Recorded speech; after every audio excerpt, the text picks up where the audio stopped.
Le sport pris au sérieux par des animateurs autant tout aussi dérisoires. Avec Emilio Constanza. I'm a fun guy. Félix Forget. As there's a drive in a deep left field by Castellanos, it will be a home run. Et Pierre-Olivier Poulain. This man was a bona fide scrub. He can't play. La triple menace.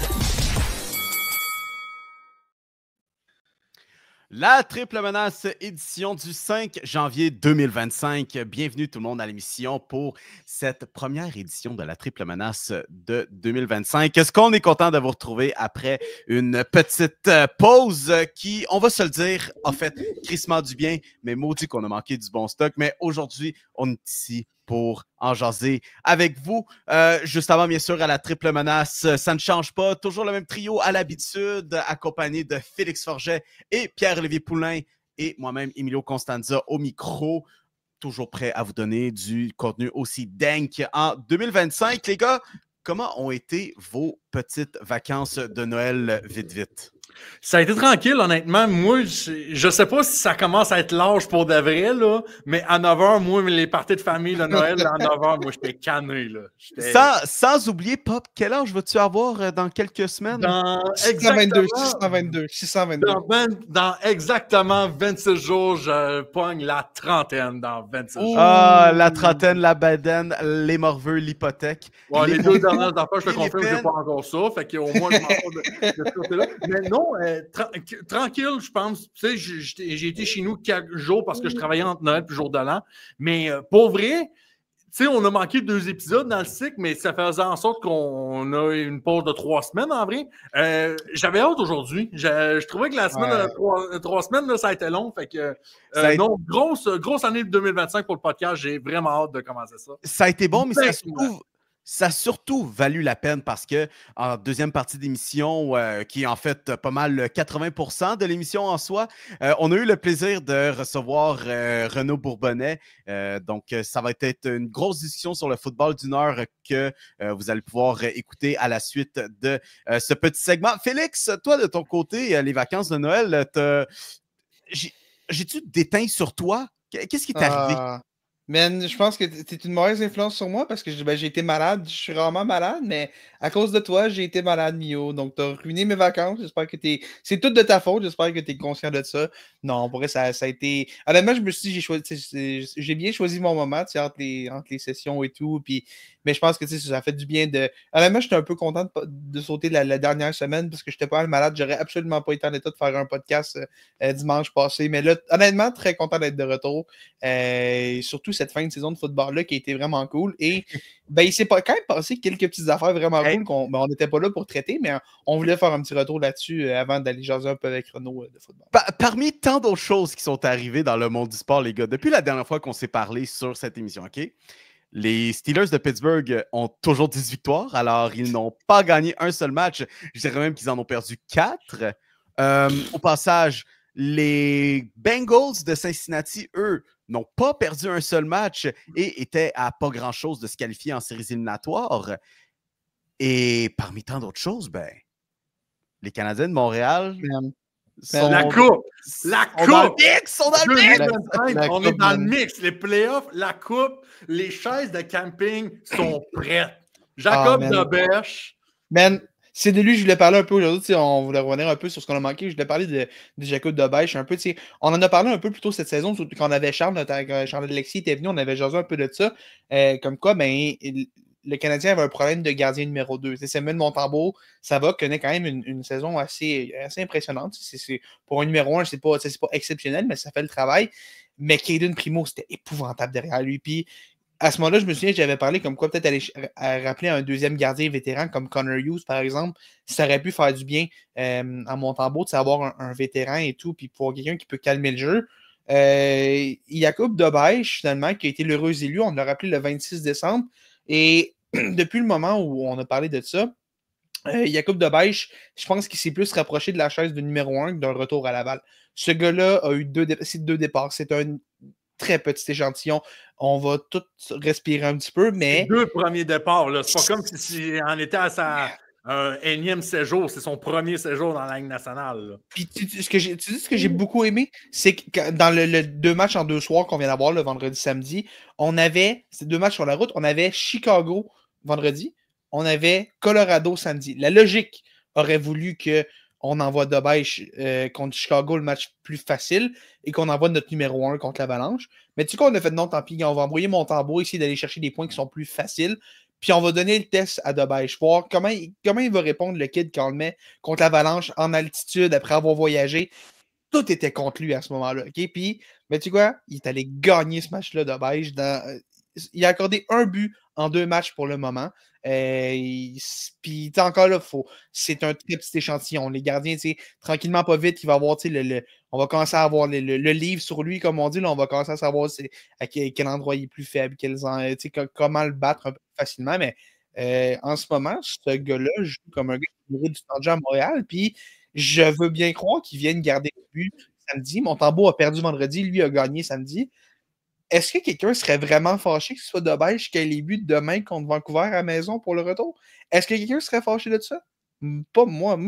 Puis je pense que ça va être Montembeault. Je m'attends à ça, mais moi, je serais pas fâché qu'on donne le filet à Debèche pour dire, gars, tu sais quoi, kid? Prouve-nous.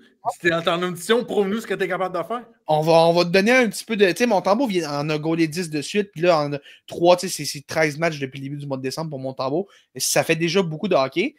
Donne 2 départs à Debèche, puis regarde qu'est-ce que tu ramènes Montembeault éventuellement, et ça reste ton numéro 1, puis tu veux lui donner des opportunités et tout, mais le kid, en ce moment, démontre qu'il mérite le filet, puis pour moi, il mérite d'être devant le filet contre les Canucks. Je pense pas que ça va être le cas, mais je pense qu'il mérite de l'être. Si on y va vraiment juste au mérite, je pense qu'il y a un sacré argument qu'on peut faire pour donner ce filet-là à Debèche. Le pauvre, hein, dans le match contre l'Avalanche, mon gars s'est fait absolument varloper 2 fois. C'est comme, man, qu'est-ce qui se passe? Il va-tu survivre la fin de la semaine? Moi, je voyais en prolongation Arthurie Lekonen au bord people. Notre héros national. Oui, je refuse tout commentaire négatif à l'endroit d'Arthurie Lekonen. Ce podcast, c'était... J'allais pas faire de commentaires négatifs et genre bâcher, mais j'étais genre juste Arthur, qu'est-ce que tu fais? C'est genre, c'est le dernier gars dans l'Avalanche que j'aurais vu rentrer dans Debèche de même en overtime. Il n'a pas fait exprès. Puis je pense que tu peux mettre un argument qu'Aiden Goulet l'a peut-être poussé un peu. Mais c'est le dernier gars que j'aurais vu rentrer de même dans un goal-là. Puis j'en fais oh! Ouais, c'était quelque chose. C'était quelque chose. Mais gars, au moins, la bonne nouvelle, c'est que Debèche s'en est sorti. Parce que sérieusement, il y avait l'air d'une équipe qui voulait le sortir à force d'y rentrer dedans. Puis c'était pas que Chris Kreider qui a un prize, mais Seigneur par bout, c'était pas très très loin de ça non plus. Là. Fait que les gars, Félix t'a parlé de Chris Kreider. Hey, on se retrouve. Les Rangers. C'est pas dans des fêtes. Autant que les Canadiens, ça va bien. Les Rangers, je tiens à dire, OK, 22 octobre 2024, j'étais au match des Canadiens avec Charlotte à l'occasion de son anniversaire pour voir les Canadiens jouer contre les Rangers. Les Canadiens ont perdu 8-2, OK? On se dit, OK, ça va, c'est normal. Les Rangers, c'est l'une des équipes prétendantes à la Coupe Stanley.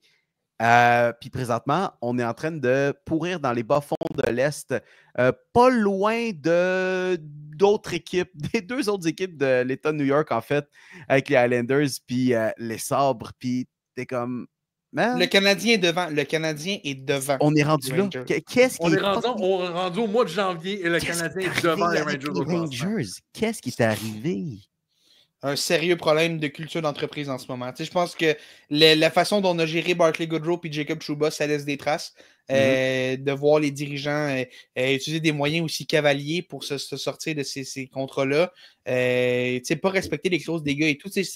Veux pas, ça fait en sorte que tu te demandes, OK, moi, quand ils vont être tannés de moi, qu'est-ce qu'ils vont faire? Ils vont-tu me shipper à un endroit où j'ai dit que je ne vais pas aller? Puis, je pense que ça fait partie du problème. Je pense que Peter Laviolette a perdu le contrôle complètement de son vestiaire. Je pense qu'il y a une fracture au niveau du noyau et tout. Mais ça marche pas. Ça ne marche pas du tout chez les Rangers en ce moment. Comment tu règles ça à court terme? Je ne sais pas. Je pense que Peter Laviolette doit partir. Est-ce que ça va régler toute la situation? Non. Mais en ce moment, il faut que tu essayes quelque chose parce que tu es en chute libre, puis il n'y a rien qui te dit que tu vas te sauver. Tu sais, à chaque semaine, tu as un gars qui sort des médias dans le vestiaire pour dire ouais, c'est épouvantable. Tu sais, ça a été Capo Caco avant son échange qui dit moi, je comprends pas pourquoi c'est moi qui saute, c'est facile de sortir le jeune. Cette semaine, c'est Zach Jones qui sort pour dire ouais, ben j'ai vraiment l'impression de pourrir ici quand il manque 5 games de suite parce qu'il est laissé de côté. Michael Pezzetta, là, ça fait à peu près 508 games qu'il joue pas, qu'il est pogné sa passerelle.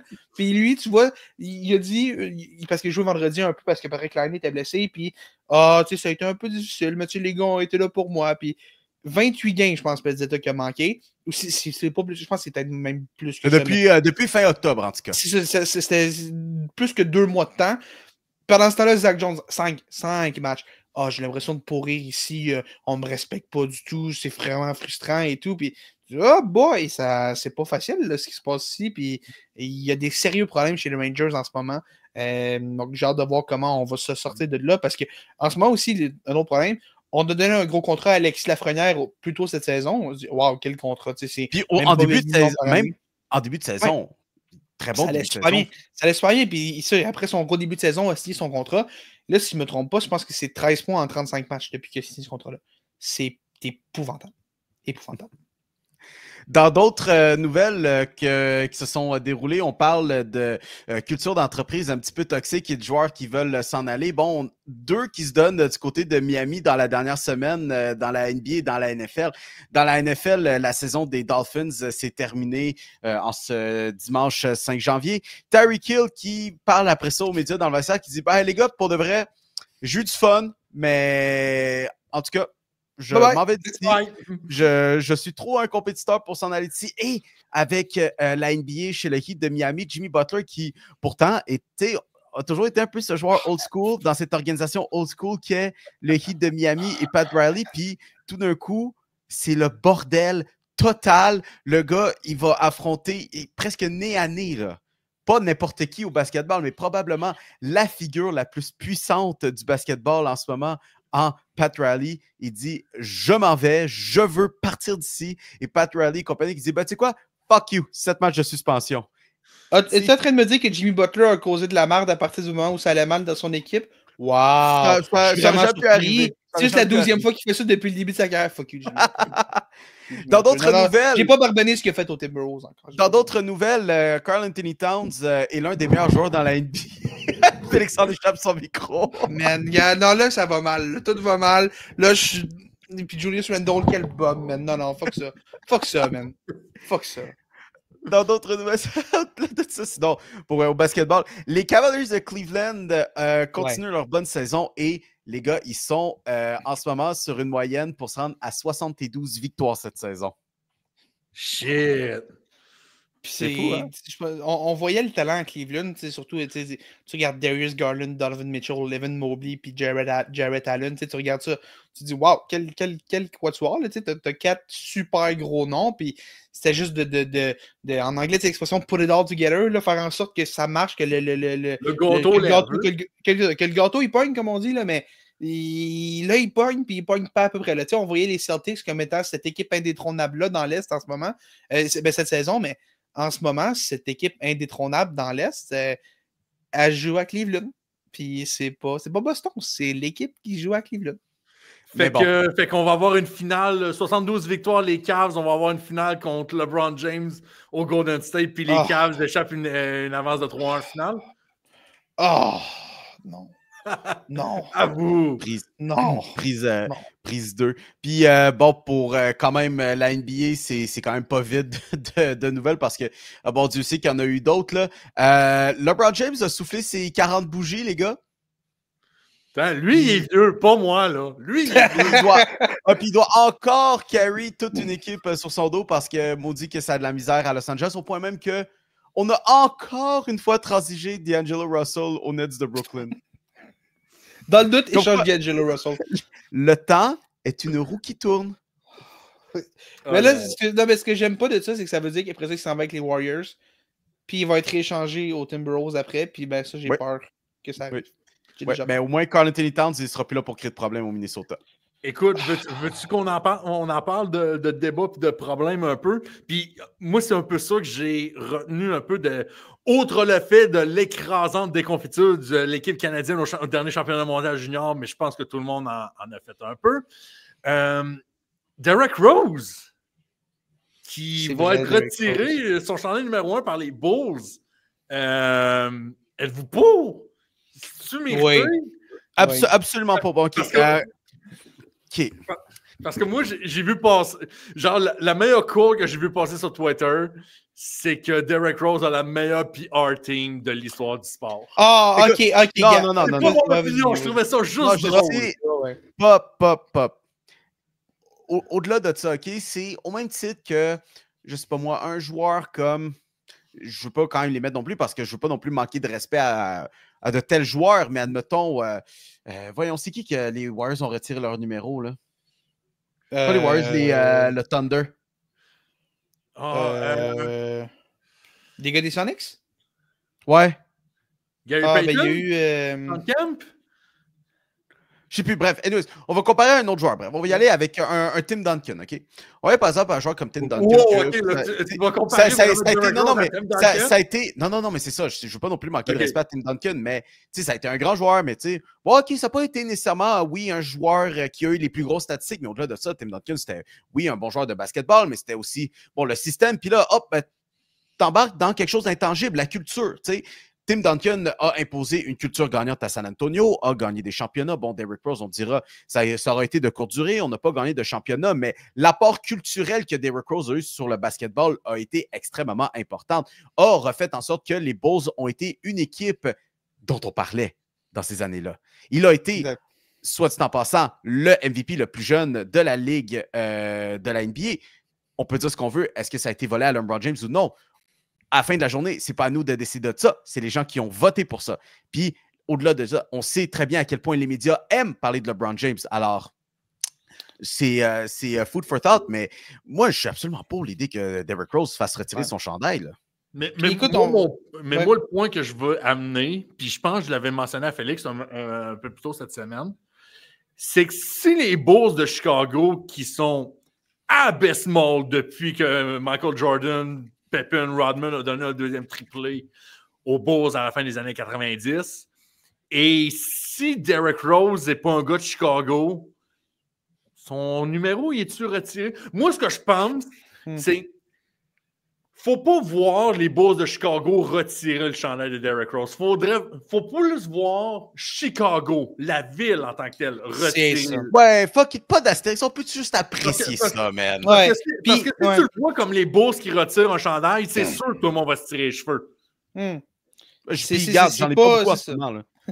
C'est pas le gars nécessairement qui a les chiffres les plus incroyables parce que il y a les blessures et tout, mais les gens qui sortent des stats, comme Derrick Rose, pas de stats très très incroyables, c'était du 25 points par game.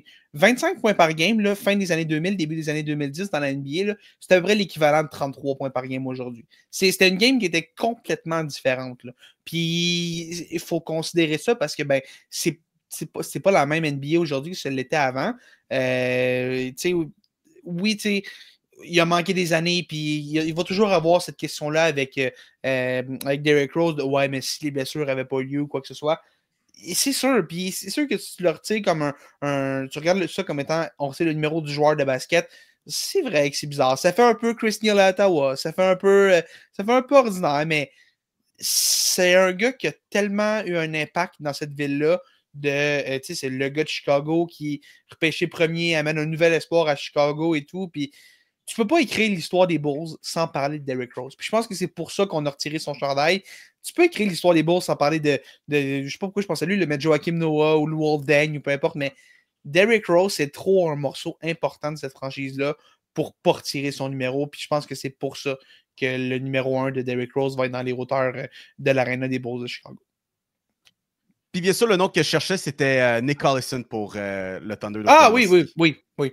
De l'apport culturel de la chose. C'est le Chris Neal d'OKC, là. Oh, vraiment. Puis pour terminer là-dessus, les gars, quelque chose que j'ai remarqué, puis c'est encore dans la NBA, puis mon plus grand souhait pour 2025 et continuons, c'est que la NBA, là, je vais employer un jargon de Gen Z, là, mais fasse un petit peu de aura farming, parce que on sait à quel point la NBA en arrache non seulement sur les codes d'écoute, mais on ne s'aide pas avec Noël. Puis l'une des meilleures parties de Noël, c'est oui, les matchs de Billboard, les grosses affaires, mais en plus de ça, c'est les uniformes. Puis à Noël, les uniformes étaient absolument nuls. Pourquoi? Parce que c'était juste les uniformes réguliers. On a vu, c'était... voyons, je perds vraiment mes noms aujourd'hui. Là. C'était le match des Mavericks. C'était... voyons, pas Luka Doncic. Voyons, c'était PJ Washington, pardon. PJ Washington, il portait son uniforme de Noël, mais... ça reste l'uniforme régulier, c'est juste qu'il y a un petit flocon de neige dans le dos en haut du numéro. Puis tu te dis, posez-vous la question NBA, comment ça se fait que c'est trompé là? Ah, by the way, vous n'avez aucun uniforme pour Noël. Ça serait le fun. Ça serait le fun de retourner à ça, mais bon, c'est mon petit souhait pour 2025. Ouais. On pourrait retourner là-dessus. Anyways, mesdames et messieurs, c'était nos petites pensées, vite, pour 2025 et ce qu'on a retenu pendant ces petites semaines de vacances. On se retrouve tout de suite pour cette deuxième partie d'émission, encore une fois avec Renaud Bourbonnais, où on parle de football en long et en large. N'allez pas bien loin, on se retrouve tout de suite. Et nous revoilà pour cette deuxième partie de ce programme de la triple menace. Bien sûr, le premier de la nouvelle année 2025. Et on va parler, bien sûr, de football parce que aujourd'hui, on marque la fin de la saison régulière dans la NFL et on approche des séries éliminatoires. On connaît maintenant la grande majorité des affrontements. Bien sûr, toutes les statistiques de fin de saison, plein de beaux sujets à débattre ici à l'émission. Et à quoi bon parler de football, les gars, si ce n'est pas accompagné d'un invité très spécial qu'on peut faire rentrer tout de suite à l'émission. Et je nomme... Renaud Bourbonnais. Renaud Bourbonnais. Désolé, le script ne fonctionne pas très bien de mon côté. Renaud Bourbonnais, Renaud, comment ça va? Ça va bien, vous autres? Ben oui, ça va bien. Donc, Renaud, pour ceux qui ne le connaissent pas, véritable gourou du football, on peut l'entendre sur RDS, mais également sur les ondes du BPM Sport, autant que son balado, le Tailgate. En plus de ça, comme si ce n'était pas assez, il est là tous les dimanches pour NFL Red Zone, qui d'habitude est très occupé cette année, mais là, on est en fin de saison. On a les affrontements de séries éliminatoires qui commencent à se dessiner. Renaud, comment a été ta journée avec Red Zone aujourd'hui? Ça a bien été. C'est la dernière de la saison. Donc, évidemment, Decision Day, on avait beaucoup de bons stocks. Je te dirais que la fenêtre de 13 heures a été très bonne parce que le match des Bucks puis le match des Falcons ont été serrés jusqu'à toute fin. C'était la course qui nous intéressait. La plage de 16 heures a été un peu plus plate parce que, les Broncos ont décidé que ça se terminerait assez rapidement. Ils ont pris le contrôle du match. Mais c'est pas grave. On a, avec Didier, mon collègue Didier Orméjus, on a jasé pendant 3 heures. On a fait le tour d'entraîneurs qui vont ou devraient être congédiés. Il y avait plein d'informations qui sortaient au fur et à mesure. C'est notamment Gerald Mayo qui a été congédié après le match des Pats. Donc, non, c'était pas les sujets qui manquaient. C'était bien le fun. Puis là, c'est plate, mais c'est terminé pour Red Zone jusqu'à septembre. on va avoir hâte de te rattraper. Mais bon, cette fin de saison, les gars, tu sais, oui, pour certains cas, c'est des courses qui sont assez intéressantes, mais pour d'autres cas, des équipes qui sont déjà bien qualifiées, comme les Chiefs de Kansas City, c'est l'occasion de faire jouer les bums. C'est l'occasion de faire jouer ceux qu'on n'a pas revus depuis le début de saison. Pour d'autres cas, c'est aussi le cas pour certains carrières de se magasiner des prochains contrats. Les gars, on peut-tu se dire que Carson Wentz ne récupérera pas de contrat en tant que carrière numéro 1 l'année prochaine? C'est fait. Non, mais on a eu des histoires de rédemption par le passé. On en a 2 là aujourd'hui dans la nationale, en Sam Darnold et Baker Mayfield, si on veut. Mais pour le cas de Carson Wentz, peut-être un petit peu moins confiant, je pense. Ouais, je pense qu'il manque un Dave Canales aussi dans le tas. Là, Baker Mayfield n'aura pas ce luxe-là, en tout cas pour l'année prochaine. Quoique, s'il peut se ramasser derrière Bryce Young en Caroline l'année prochaine, sait-on jamais. Ouais, peut-être. Écoute, on verra. Moi, je pense pas pour Carson Wentz. Il a déjà eu 1001 chances. Il a passé dans 1001 organisations. Mais écoute, on disait ça de Darnold puis on disait ça de Baker Mayfield avant que ça arrive. Dans le cas de Wentz aussi, il y a eu les blessures là, qui l'ont beaucoup magané au fil de sa carrière. Il n'est plus le même depuis qu'il a subi une grosse blessure qu'il a eu à Philadelphie. Puis en fait, il n'a jamais été bon après avoir quitté Philadelphie. Donc, écoute, moi, je vais prendre ma chance puis mettre un vieux 2 sur un non. Carson Wentz ne sera jamais un carrière partant à nouveau. Tant qu'à y être, Félix Pop, est-ce que Carson Wentz retrouve un poste d'importance? Moi, je te dirais que sa prochaine job, ça va être double ganger du. C'est lequel dans la famille royale britannique qui est roux qui ressemble Harry. à Carson Wentz? Harry. C'est ça, c'est Prince Harry, hein, qui, moi, je trouve qu'ils sont pareils. Ils sont pareils. Ah non, gars, sérieusement, je pense qu'ils ont perdu 38-0 contre les Broncos. Non, ça va, là. Débarrasse, là. C'est beau. Deuxième derrière Mahomes, mettons. Là, mais... on a tendance à oublier aussi que l'an dernier, là, il avait juste signé un contrat dans la fin de saison avec les Rams, puis il avait eu quelques reps à peine, là, mais déjà l'an dernier, c'était un joueur qui était sur la porte de sortie. Donc, non. Moi, j'y crois pas au projet Carson Wentz. Puis il avait signé mi-saison, c'était vraiment. Ça allait pas, là, ça allait vraiment pas. Mais finissons de parler de Carson Wentz, là, parce qu'il y a des sujets qui sont certainement plus intéressants. On parle des séries éliminatoires qui arrivent, on parle quand même un petit peu des Chiefs, mais certainement la grosse question dans l'américaine, les gars, c'est qui va être en mesure de détrôner les Chiefs de Kansas City en chemin vers le Super Bowl. Bien sûr, les deux grosses équipes qu'on va regarder sont les Ravens de Baltimore et les Bills de Buffalo. Renaud, où est-ce que tu te positionnes là-dessus? Est-ce que tu vois l'une de ces deux équipes-là remporter ou est-ce que tu as envie d'aller avec un choix champ gauche? J'irai pas avec un choix champ gauche. Je vais y aller. Je vais y aller avec les Bills. Ils l'ont fait cette saison un peu plus tôt. Puis encore là, dans un match Bills-Chiefs qui visiblement va être disputé à Kansas City s'il y a lieu, là, en raison de l'avantage du terrain, personnellement, je vais prendre les Chiefs. Mais si tu me demandes de trouver une équipe qui peut les battre, je vais prendre l'équipe qui a déjà réussi à le faire. Oui, les circonstances sont différentes. On s'entend, les Bills ont battu les Chiefs à Buffalo. Les Chiefs étaient sans Isaiah Pacheco à ce moment-là, sans Hollywood Brown aussi.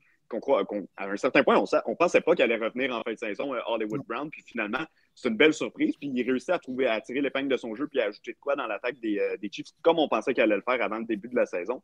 Donc personnellement, j'irai avec Buffalo. Le seul problème que j'ai avec les Bills, c'est que leur défense contre le jeu au sol a vraiment beaucoup de difficultés. Puis comme je l'ai mentionné tantôt, Isaiah Pacheco, il n'était pas là dans le premier match entre les deux équipes. Donc là, tu as une double menace, pas pour faire de mauvais jeu de mots avec votre podcast, mais au sol, parce que tu as Carrymon qui est capable de jouer aussi.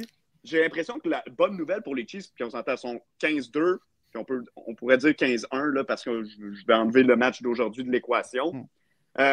Et selon moi, ils ont la meilleure forme d'équipe de toute la saison en ce moment, parce qu'au début d'année, tu n'avais pas de Hollywood Brown qui était blessé. Tu n'avais pas Kareem Hunt qui n'était pas sous contrat. Tu n'avais pas DeAndre Hopkins qui a été transigé en cours de saison puis qui donne du gros football aux Chiefs. Tu as un Noah Gray qui, selon moi, qui s'est amélioré au cours de la saison, qui est devenu dans un rôle plus important. Puis on le sait, autant est-ce que sa saison régulière a pu être ordinaire, tu sais que sur les jeux importants, Travis Kelce va encore être là en élimination. Donc moi, personnellement, mes Chiefs sont les favoris sans surprise dans l'américaine. Si une équipe peut le faire, Josh Allen et les Bills. Moi, écoute, Renaud, je vais te poser une question parce que tu parles un peu de comme quoi les Chiefs vont pouvoir se reposer un peu parce que là, on n'a pas joué aujourd'hui, puis la semaine prochaine, on va avoir une journée de congé. Puis moi, tu vois, je pense que c'est peut-être ça le plus gros danger pour les Chiefs en ce moment parce que à partir, la dernière fois que les Chiefs ont joué, c'est le match qu'ils ont joué contre Houston. C'est contre Houston à Noël. C'est le dernier match d'importance qu'ils ont joué. À Noël, c'était Pittsburgh. Ah, c'était contre Pittsburgh. C'était Pittsburgh, c'est vrai, c'est Pittsburgh. C'est Houston, c'est le samedi d'avant. C'était contre Pittsburgh le jour de Noël. Et là, on n'a pas joué cette semaine. On ne jouera pas la semaine prochaine. Ça va faire une période de 25 jours entre deux matchs très importants. Puis, écoute, moi, je veux ton avis. Écoute, en tant que fan des Ducks d'Oregon qui a vu son équipe manger une hostie de varlope après un mois de congé, moi, je veux savoir, est-ce que tu penses que ce 25 jours-là, sans jouer, ça pourrait être un peu comme un cadeau empoisonné pour les Chiefs? Ah, écoute, pour les Ducks, on va se le dire aussi, c'est dans les habitudes de la maison. Hein, oui. On n'est pas sur le classique.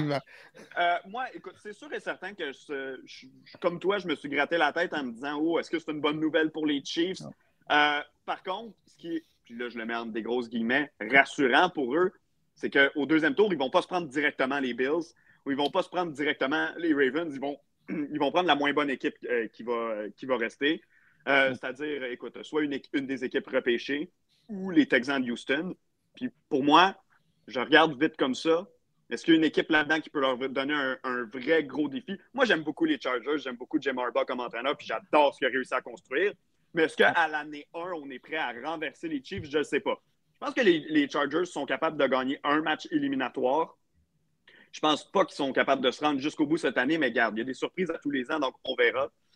Ceci étant dit, est-ce que la pause me fait peur? Oui, mais comme je te dis, étant donné qu'on ne tombera pas tout de suite dans les grosses puissances, qu'on ne tombera pas tout de suite dans les Ravens et dans les Bills, ça va nous donner une semaine pour se réadapter, entre guillemets. Et l'autre chose aussi, c'est que les joueurs importants des Chiefs, la majorité des joueurs d'importance des Chiefs, ils connaissent le tabac, ils sont déjà passés par là au cours des dernières années. Peut-être pas 24 jours, mais d'obtenir la semaine de congé, comment gagner en éliminatoire, comment se préparer pour ces matchs-là. Donc, si tu me disais disons, les Ravens ou les Bills, justement, ou imagine les Texans avaient 24 jours de congé, je t'aurais dit, oh, le piège est annoncé à l'avance. Je dirais que j'ai tendance à leur faire confiance. Tu soulignes quand même un bon point, Renaud, en mentionnant les Chiefs, au-delà de toute l'année, toutes les critiques qu'on peut lancer, toutes les petites bébites qu'on peut aller chercher, ben fuck, ils gagnent quand même des matchs de football. Puis, peu importe la manière à laquelle ils vont gagner, puis là, Pop, je te regarde de ton côté, est-ce que la dernière excuse, ça pourrait être ton boy Lamar Jackson qui les élimine? Ben écoute, sur la question originale sur les Bills ou les Ravens, si on me demande de regarder l'historique, je vais prendre les Bills à 100% devant les Ravens parce que ce qui me fait peur du côté des Ravens, c'est à mesure que le match est quand même assez défensif, serré, on ne trouve pas le moyen de gagner. Tu sais, je pense que Lamar Jackson et Baltimore réussit à mieux gagner, à offrir des plus grosses performances quand c'est vraiment run and gun entre les deux équipes. Un exemple qu'on peut voir un peu, les deux matchs contre les Bengals. Je pense que c'est là qu'on peut voir les Ravens à sa pleine capacité. Est-ce que rendu en séries éliminatoires, en janvier, où ça commence à faire froid un peu, ou est-ce que peut-être les points vont être moins là, est-ce que les Ravens vont être capables de tenir le coup? C'est peut-être là un peu mon interrogation là-dessus.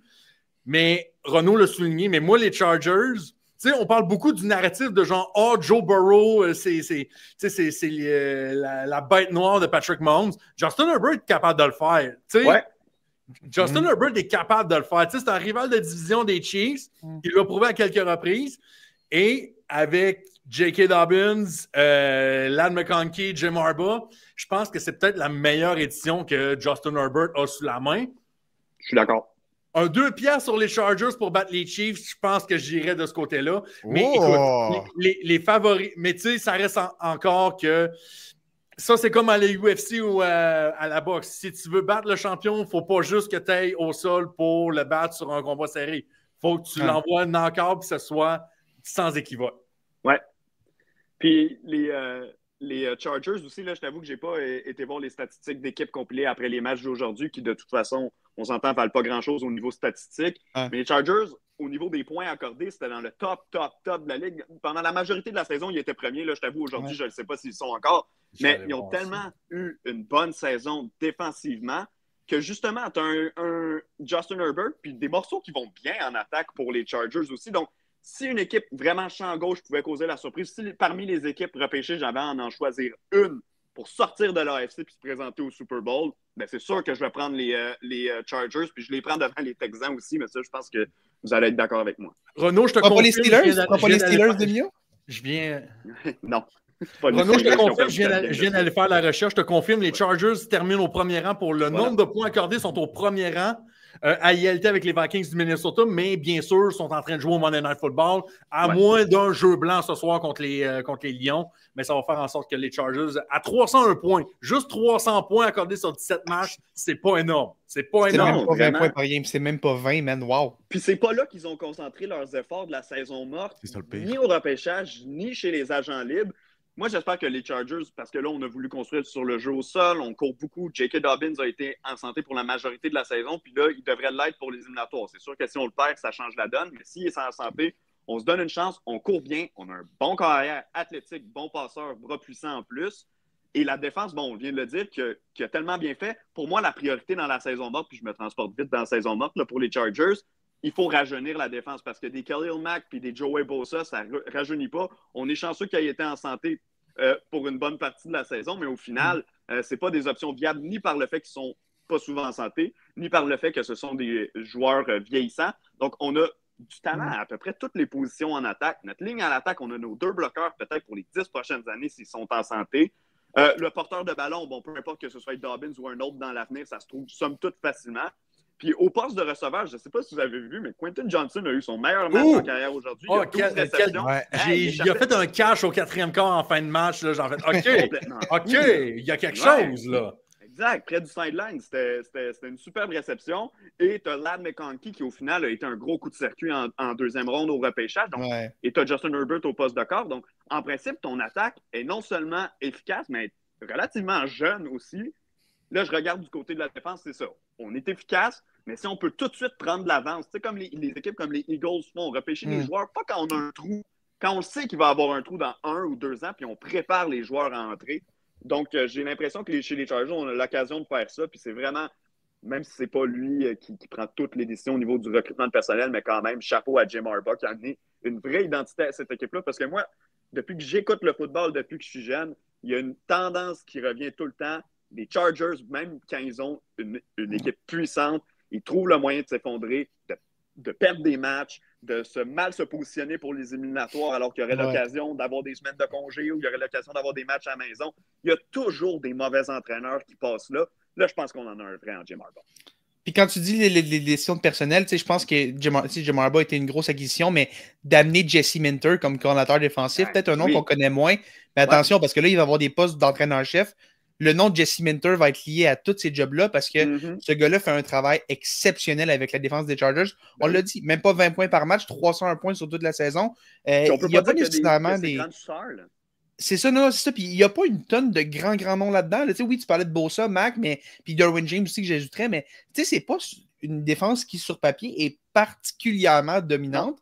Mais on sort le meilleur de tous ces gars-là, puis tout, puis ça fait en sorte qu'on est dur à jouer contre, qu'on est les Chargers. C'est la fameuse expression-là, être dur à jouer contre, là, les Chargers sont durs à jouer contre à cause de cette défense-là, notamment. Ouais, puis tu sais, de recruter J.K. Dobbins, j'avais vu une entrevue en début de saison parce que Dobbins avait un gros début de saison. Il y a eu une grosse saison tout court. Et il était en santé pour la majorité de la saison. Il a raté 3 ou 4 matchs là, dans le dernier tiers de la saison. Mais à un certain moment, il y a des gens qui disaient ça t'inquiétait pas de recruter un gars qui est souvent blessé. Puis il dit je sais qu'il est souvent blessé, mais j'ai été coach à Michigan. J.K. Dobbins jouait à Ohio State. Il m'a couru d'en face pendant des années. Il m'a écœuré pendant des années. Il dit je sais ce que ce gars-là est capable de donner. Pour moi, c'était un no-brainer d'aller chercher. Puis ça n'a pas coûté cher là, aux Chargers d'aller chercher J.K. Dobbins. Il y avait 50 000 garanties. 50 000 garanties, c'est tout. C'est tout. Il n'y avait pas le gros du bâton dans sa négociation. Alors, c'est une belle surprise. Selon moi, il ne gagnera pas le retour de l'année, le Comeback Player of the Year, parce que je pense que le nom de Sam Darnold est déjà gravé sur le trophée. Mais ça aurait été une belle candidature. Si c'était pas l'histoire de Darnold, on n'aurait pas été gêné de le donner à Dobbins. Absolument. Non, définitivement pas. J'aime à quel point on a juste effacé un peu le nom des Steelers de cette liste-là, mais quelque chose que j'ai mentionné dans cette première partie d'émission, c'est depuis la dernière fois qu'on s'est jasé, les Steelers, ils ont toujours 10 victoires. À l'inverse, les Bengals, eux, n'ont pas perdu. Écoute, Mio, je peux te sortir quelque chose d'outrageux un peu, ces Steelers? Vas-y. Renaud, je veux ton avis un peu là-dessus aussi. Okay. Moi, si je suis les Steelers en ce moment, OK? Écoute, Mike Tomlin est un excellent coach. Je ne dis pas que Mike Tomlin est un mauvais coach, rien, OK? Mais si je suis les Steelers, je considère congédier Mike Tomlin si et seulement si je peux amener Mike Vrabel pour le remplacer. Je trouve que ce serait une bonne façon de garder un profil tout en amenant un peu de sang neuf. Je pense que ça ferait du bien de changer un peu parce que ça fait quelques années que les Steelers, on voit un peu la même histoire. Un gros début de saison et on manque de gaz à la fin. On arrive en série, on n'a aucun momentum, on se fait sortir. Attends. Est-ce que dans ton scénario, est-ce qu'on prend en compte on gagne une victoire en éliminatoire ou non? Parce que le vrai narratif, c'est on perd tout le temps le premier match éliminatoire. Est-ce que si on en gagne un, est-ce que ta théorie se tranche un peu? Ah, man, s'ils battent les Ravens, je vais tellement être impressionné que Tomlin peut garder sa job s'il y a une prolongation de contrat puis tout, mais c'est cette tendance-là, je pense, avec les Steelers qui m'énerve un peu de on commence fort, là, wow, Tomlin a encore sa saison au-dessus de 500, puis on écrase complètement à la fin de la saison. J'ai l'impression que ça revient de plus en plus, puis en série, ça fait longtemps que Mike Tomlin n'a pas gagné. Ça fait vraiment, vraiment longtemps. Mais écoute, c'est pas fou comme théorie du tout. Au contraire, puis tu as raison que ça fait longtemps que les Steelers nous donnent un peu pas le même genre de saison, au sens que oui, il y a des joueurs qui changent et tout, mais que le résultat à la fin de la saison est souvent le même. Ceci étant dit, j'ai l'impression qu'il n'y a pas le personnel, particulièrement en attaque, pour qu'on justifie hey, t'as fait sous-performer cette équipe-là. Au contraire, pour moi, l'attaque, sans être une puissance cette année, a surperformé par rapport aux attentes, au sens que Russell Wilson, quand il est sorti des Broncos de Denver, moi, personnellement, je pensais que c'était la fin. Là. Je pensais qu'il était vraiment au bout du rouleau. Finalement, il a donné quelques bonnes performances. Là, ça a été une fin de saison compliquée. On perd les 4 derniers matchs. Personnellement, je m'attends à ce qu'il donne le ballon à Justin Fields lors du match éliminatoire, évidemment, mais je m'attends à avoir des packages avec Justin Fields. Je veux le voir être utilisé dans le match. Écoute, tu t'en vas jouer à Baltimore, ce ne sera pas facile d'aller gagner dans cet environnement-là. Les Ravens sont équipés pour aller à la guerre. Ils ont recruté Derrick Henry pour aller plus loin cette année, alors qu'on a perdu en finale d'association l'an dernier. Mais je te relance la question de cette façon-là. Si les Ravens perdent à la maison au premier tour avec Derrick Henry... Oh, John Harbaugh, Chinese body. John Harbaugh peut faire ses valises. Peut-être, man. Parce que, mais écoute, en fait, moi, ça va dépendre de la façon qu'ils vont perdre, OK? Parce que les Ravens, à chaque année en série, je remarque une tendance aussi avec les autres, OK? Quand on arrive contre les... À chaque année, on est excellent au sol, évidemment. On a Lamar Jackson, puis dans les dernières années, on a eu des Gus Edwards. Là, on a Derrick Henry, OK? Là, on a Derrick Henry, on n'a pas niaisé. Mais à chaque année, quand on arrive contre les Chiefs en série, on se met à avoir peur de courir, puis on fait juste passer le ballon, puis on arrête de courir complètement. Si les Ravens perdent encore un match parce qu'ils ont voulu être trop intelligents puis se mettre à passer le ballon quand ils torchent tout au sol, là, je m'excuse, mais John Harbaugh, oui, je penserais peut-être à le congédiation. Tu es allé chercher Derrick Henry pour mettre fin à cette tendance éliminatoire. Exact. Si tu suis pas, et Derrick Henry a une saison mieux que toutes les attentes qu'on avait fondées en lui. Incroyable. Si tu déroges du plan, tu n'as pas le choix d'être congédié. Tu n'as pas le choix d'être congédié. Si je pense que oui aussi. Plan. Il faut que tu gardes Derrick Henry actif. Puis, tu sais, moi, j'étais le premier en début de saison. J'étais pas le plus grand fan. Je pensais pas que Derrick Henry serait complètement nul avec les Ravens. Mais l'an dernier, je trouvais qu'il y avait eu un certain ralentissement avec une mauvaise équipe, des Titans, bien sûr. Il séparait le travail, même avec Tyjae Spears dans le champ arrière. Donc, c'est sûr qu'au niveau des statistiques, il pouvait avoir un ralentissement. Mais même au premier match de la saison des Ravens, je le trouvais pas en jambes. Je le trouvais lent sur le terrain. Je me dis, ça va avoir l'air de quoi rendu au mois de décembre, janvier. Finalement, on arrive aujourd'hui, le match d'hier, en fait, il a encore été bon, Derrick Henry, il a encore été cherché au-dessus de 100 verges. Maintenant, il ne peut pas frapper le mur, il n'a pas le droit de frapper le mur. Puis du côté des Ravens, si on perd, entre guillemets, Derrick Henry ou qui fait moins partie de l'équation ou qui n'est pas efficace, on redevient la même équipe qu'on était au cours des dernières années. Là, au final, on n'a rien de différent de l'équipe de l'an dernier qui s'est elle-même tirée dans le pied. Rappelle-toi, Zay Flowers qui avait échappé un ballon dans la zone début. Ça avait donné un touchback. On avait perdu la possession au lieu de marquer 7 points là-dessus ou même au pire 3 points pour les Ravens. Ça leur avait coûté cher. Mais moi, ce que j'ai hâte de voir chez les Ravens, c'est parce que moi, je suis convaincu que cette année, ils vont déroger du plan et ils vont commencer à ils vont courir avec le ballon en playoffs. Par contre, si tu fais 1, 2, 3 séquences puis que l'équipe adverse réussit à neutraliser Derrick Henry, que tu n'es pas capable de marquer des points, est-ce qu'ils vont peser sur le bouton panique puis se mettre à passer comme dans les dernières années? Ou ils vont conserver le plan? Moi, je pense qu'il faut que tu conserves le plan, à moins que, bien sûr, que tu perds par 3 possessions puis que tu n'as pas le choix de tirer le ballon. Là, on se comprend.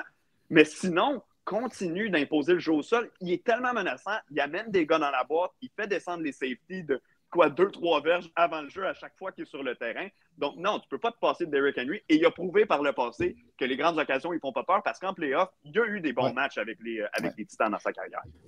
J'ai juste envie de profiter un petit peu de l'occasion pour faire un petit peu mon agenda pushing, dis-je bien.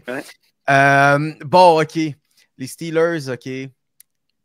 Ils ont perdu leurs 4 derniers matchs, un d'entre eux aux mains des Ravens par une marque un peu abominable. Mais s'il y a bien une équipe qui a le numéro des Ravens, c'est un fait. Ce sont les Steelers. Dans les années dernières, je suis désolé, mais Mike Tomlin a le numéro de Lamar Jackson et compagnie. Au même titre que les Chargers, peut-on proposer une défaite des Ravens aux mains des Steelers? Je ne serais pas prêt à mettre mon argent dessus. J'aime mieux les chances des Chargers de passer au deuxième tour que celles des Steelers, mais je ne pense pas que ce soit impossible au sens où tu as une défense qui peut créer des jeux à tous les matchs, qui peut créer des échappées. D'ailleurs, si je ne me trompe pas, dans le premier match entre les deux équipes cette année, dès le début, on était allé boxer le ballon dans les mains de Derrick Henry. On avait causé un échappé, puis ça avait servi aux Steelers. Exact. C'était le premier jeu du match, puis on était allé le déranger tout de suite. Bon, évidemment, ça ne se jouera pas sur le premier jeu du match entre les deux équipes.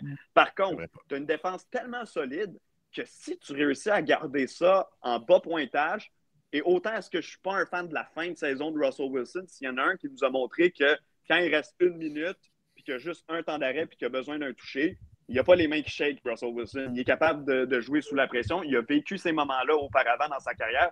Et c'est un gars qui est capable de pousser le ballon en profondeur.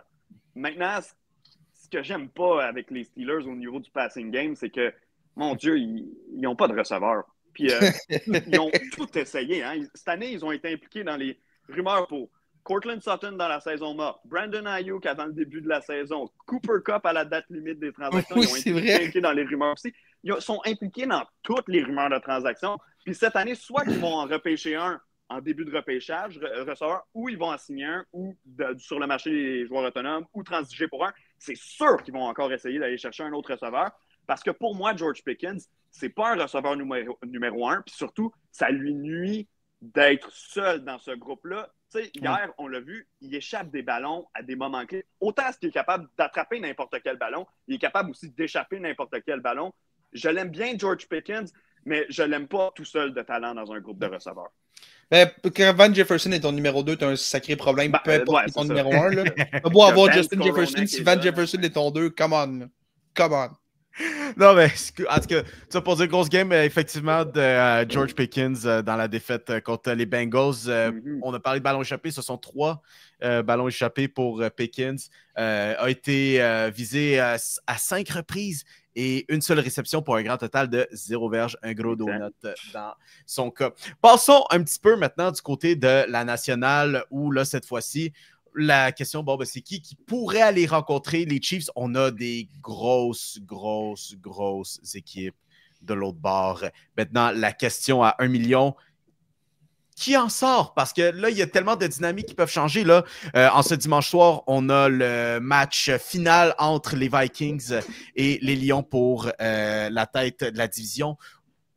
Dans tout ce bordel-là, où est-ce qu'on voit ces équipes-là se classer? Qui en sort? Qui va nous décevoir même? Dans la catégorie équipe qui va nous décevoir, Félix, je regarde les Rams, là, puis je suis pas convaincu. Non, man. Je m'excuse, mais j'ai tellement besoin d'être convaincu sur les Rams. Ils ont le potentiel, c'est clair, mais je regarde ça, je suis comme... mais ça, il n'y avait pas la même explosivité que tu avais prédit en deuxième moitié de saison l'année passée. Mais moi, je m'excuse, je vais peut-être insulter du monde un peu qui sont super contents en ce moment, puis je vais être un peu cassé de party, mais les Commanders de Washington ne sont pas une équipe de séries éliminatoires. Les Commanders ne sont pas une équipe. Je pense pas qu'ils peuvent sortir non plus de la NFC. Je pense qu'il y a trop de lacunes, notamment en défense. On dirait que tout le monde serait...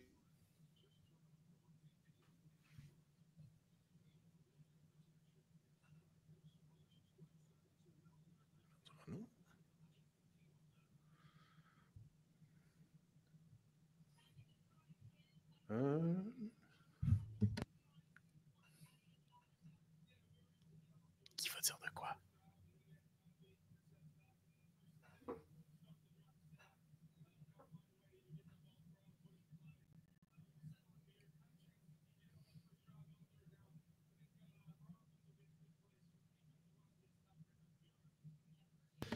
Ce que je vais dire, c'est que je pense que Washington, c'est juste pas une équipe de séries éliminatoires. Tu sais, oui, c'est le fun, 12 victoires, 5 défaites, mais je pense que ça a été plus le résultat d'équipes difficiles un peu. Mais en tout cas, j'ai hâte de voir en séries éliminatoires est-ce qu'un Jaden Daniels va pouvoir faire quelque chose, je ne le sais pas. Mais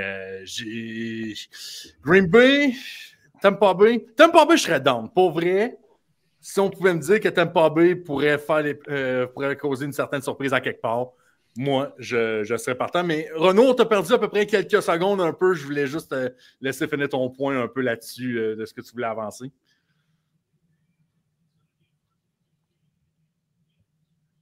Est-ce qu'on a encore perdu Renaud? Écoute, en attendant qu'on retrouve Renaud, moi, je vais y aller un peu. Pour les Rams, écoute, Pop, je veux parler un peu des Rams vite parce que je pense que ça va être une équipe qu'on va beaucoup surveiller. L'affaire avec les Rams, man, excluant aujourd'hui, c'était Garoppolo, c'était tous les backups, je ne compte pas ce match-là.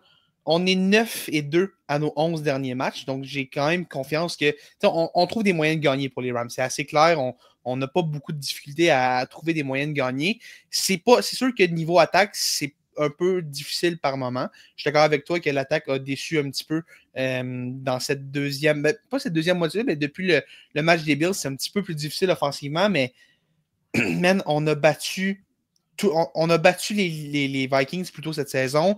On a livré tout un duel aux Lions qui les Lions ne pourront pas gagner. En fait, les Lions n'auraient pas pu gagner parce que les règles de prolongation sont différentes en série. Donc, le match que les Lions ont gagné ne peut pas arriver dans les présentes séries. Les Rams auraient une opportunité d'aller de toucher au ballon pour une fois. Puis, écoute-moi, on me dit tout le temps